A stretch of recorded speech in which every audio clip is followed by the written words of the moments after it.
High আমার YouTube friend, আমার video দেখে একটা ভাই কমেন্ট করেছিল এই জায়গাটা কোথায়। তো আমি বলেছিলাম বর্ধমান।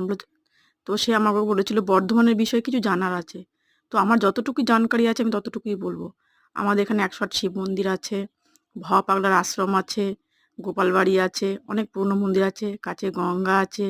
এখান থেকে টোটো করে আধা ঘন্টার রাস্তা বাবা গোপেশ্বরের মন্দির আছে, যেটা গুপ্ত বৃন্দাবন বলে। বকুল গাছে আম হয়েছিল, পুকুরে ইলিশ মাছ হয়েছিল। আবার এখান থেকে এদিকে আরেকটা জায়গা আছে, আধা ঘন্টা লাগে, সেখানে হয়েছিল। সেখানে আছে রাখাল রাজার মন্দির। আবার তার থেকে আরেকটা কাছে আছে, যেটা হচ্ছে তোমার ধাত্রীগ্রাম, যেখানে হাতিপোতা বলে, ওখানে হয়েছিল দেবদাস বইয়ের শুটিং। তো এখানে দেখার মতো অনেক কিছু আছে। আর কালনা তো খুবই ফেমাস। এখানে সরস্বতী পুজো খুব ধুমধাম হয়। ১ নম্বর বাবা শ্রী চৈতন্যদেবের বাড়ি আছে, শ্বশুর বাড়ি, রাজবাড়ি আছে, মোষবর্ধিনী ঠাকুর আছে। ১ মাস ধরে মেলা হয়, খুবই সুন্দর জায়গা।